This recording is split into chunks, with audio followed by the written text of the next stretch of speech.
Hi, my name's Rob, and this is Laura. I'm team rector here in Portishead, and Laura's curate.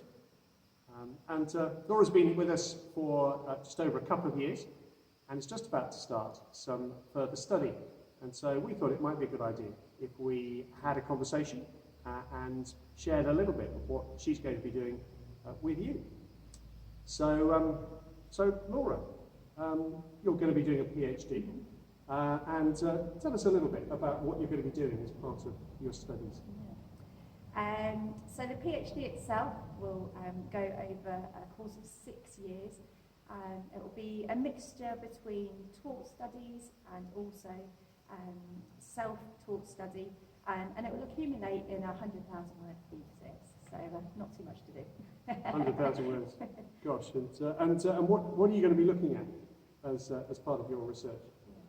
So my main research question is going to be looking at how do we attend to the shame trauma cycle with the gift of reconciliation that we're called to as a church. So looking at shame, looking at trauma, and looking at reconciliation. Great. So let's have a look at each of those. Tell us a little bit about what's drawn you to each of them. So can you say something about shame? So shame is one of those really elusive, funny things that can't quite get pinned down. And there's been an awful lot of study around shame, particularly recently as studies around vulnerability seem to have come to the fore, particularly with the work of Brené Brown. But inherently there are two different types of shame. So we have the unhealthy form of shame that perhaps we're more familiar with, and a healthy form of shame. So a healthy form of shame might say that there's something not quite right with the world, that there are things about our being that don't just sit right. So Bonhoeffer talks particularly about the fall, and he speaks about the shame that's felt after we take the tree. And within that, he says that the shame that we feel is actually the shame that tells us that we're disconnected from God. And actually there are steps we need to take in order to reconnect with God and reconnect with other people. So an example of that might be you're walking down the street and you see somebody homeless sat there, and your immediate reaction might be to get a little feeling in your chest, but then it might be to look away from that person, avoid the person. And Bonhoeffer says actually that's a healthy form of shame. It tells us that something needs to be done about the situation of homelessness, that there's a disconnect there, and actually our turning the face away is an unhealthy reaction to that healthy shame. And then that kind of moves us into the unhealthy forms of shame, which manifests really quite physically within our bodies. So from the turning away of our face, which happens quite physically, we might withdraw into ourselves, curl ourselves up a little bit more, avoid eye contact, we might flush. But deep within that is a feeling that we are unworthy, that we are unlovable, and we don't belong anywhere. There's a fear that somehow we're going to be rejected from the other person sat in front of us. And that can be really damaging for people. There's a sense of a really low self-esteem, and it also differs from guilt. So often people talk about shame and guilt in the same place, the same location, but they're both very different things. So shame attacks our sense of identity, who we are in God, who we are with other people, whilst guilt is a healthy reaction to something that we might have done. So again, using the example of the homeless person, we might feel shame that we've not done anything about seeing this person sat on the floor. But guilt would be, say, if we knew we had a spare sandwich in our bag and we've decided not to share that sandwich with them. So there's a slight difference there between shame and guilt. Thank you. Okay. What's there to think about? And what about trauma? Yeah. So one of the things actually that shame does is it alienates us from the other person. And there's a psychologist called Kurt Thompson, and he looks at shame through a theological lens, and he says that actually shame is kind of evil's weapon to disconnect us from the other. And with trauma, what we also see is a disconnect. So in particular, when we're thinking about the definitions of shame, more recently people have been arguing for it as not only a wound to the other person, but a rupture.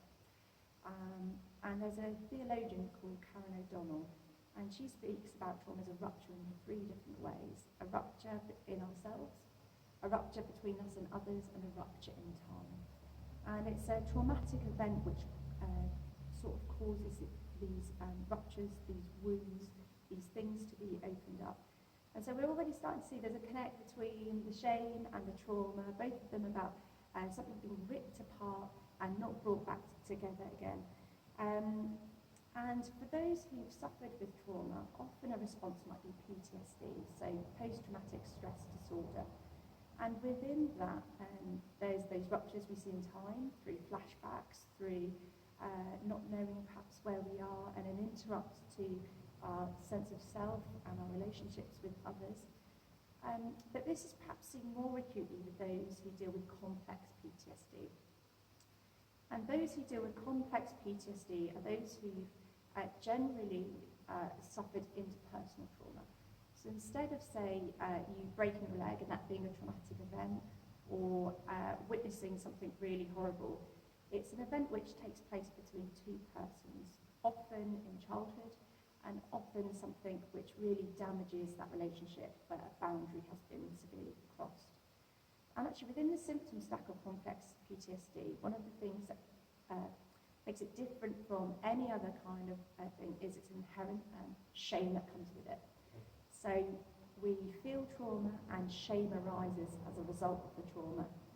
And studies have been done particularly with inmates who've been particularly violent, I guess, or involved in quite high-level crime. And the person who had interviewed several inmates had noticed that nearly all of them had suffered from interpersonal trauma as a child. This brought upon them a sense of shame, and within that shame there was a death of self. There's that rupture again. So shame inherently is traumatic, and trauma inherently brings shame with it. And in order for these offenders to feel themselves again, to gain a sense of self, they engaged in violent acts, because that was the only thing that would enable them to feel themselves again, to have a sense of self. And so we start to see that cycle. And I guess from that we can see the importance of reconciliation. And do you want to just say a little bit about that and why that's important too? Yeah. So at the moment, particularly within the realm of psychology and theology, actually, who kind of refer to psychology a lot for some of our thinking, both shame and trauma have been looked at in terms of referring to ourselves. So it might be Brené Brown, who talks about kind of retelling the mantra that I am enough, I am worthy of love and belonging. It might be the mindfulness movement coming through, or the movement in which we're able to tell ourselves with love and kindness that we are loved, we look after our inner child. And these are all really good things. These are the things that help us to heal from our shame-filled and traumatic events in our lives. But one of the gifts I think that the church has to offer the secular world is the gift of who God is in God's eternal resourcing of those things of compassion, of love, of being present in the moment, and they're resources which can be offered out. And with that, we see that in order to heal from shame and trauma, it's not necessarily about just turning to the self, but turning to others. And reconciliation is a process which definitely involves others within that. It draws us together. Reconcile literally means to bring back. And where there's been rupture and alienation, reconciliation looks to bring us back to each other. Sure. So it's about reconciliation within ourselves, within God, and also with others, and perhaps the people who've done us wrong as well. Yes, and I think one of the things that sort of piqued my interest in this is that often when we speak about trauma or vulnerability and shame, it's often put on the victim in order to make those first reparative steps. But actually, if you've got somebody who suffered deep trauma, deep shame, is vulnerable within themselves, and they're going to the person who's offended them, actually they're placing themselves in an even deeper place of trauma. And so my research looks, well, actually, how does the offender know that what they've done is caused the shame and the trauma? So that it might be the offender that takes those first steps towards reconciliation. So that onus isn't always on the most vulnerable. And we see that within the person of Jesus. And in particular, I'm going to be looking at the person of Jesus on the cross. Calvin talks about Jesus having sort of three roles, and one of those roles is as mediator. And Corinthians talks, and Colossians actually talks about the shame Jesus had placed upon him on the cross and the reconciliation that resulted. And so that's a source of fascination for me. Yeah. Okay. Thank you. And why is it important that we think about this today in the church, in the modern world? Yeah. So although I've spoken a little bit about shame coming from trauma, at one point or another in our lives we're all going to suffer from a certain amount of shame. Not all shame causes trauma, not all trauma causes shame, but we will have all definitely witnessed things that are traumatic, and we will have all experienced something that has made us feel shameful or shameless. And it affects every area of our lives. So when we're looking particularly at the church, we're having really big conversations at the moment about climate, about race, about identity and sexuality. And there are times in the church's history where we have continued to traumatise and to shame those who are the most traumatised and shamed within our society. And Paul writes in his letter to the Corinthians that actually we're ambassadors of reconciliation. It's our job as a church to take the first steps within repairing that relationship, so that shame trauma cycle that the church is involved in engaging with is able to be broken and healing is able to emerge. And I mean, that sounds great. What impact do you think this work might have? Yeah. So I think there's quite a broad range of impact, hopefully, that it would make. I'd hope that there would be something, like I said earlier, that we're able to offer the secular world in terms of offering people resources outside of themselves. I think it has an impact on the day-to-day running of our churches. I mean, how many of us have been asked to do something like read or welcome and gone, I'm not sure I'm good enough to do that. And actually, if we're looking at the underlying causes of why we don't feel good enough, actually it's going to enable our churches to be flourishing places. But on a bigger scale as well, it means that we're able to attend to the issues of safeguarding, perhaps in a more sensitive manner.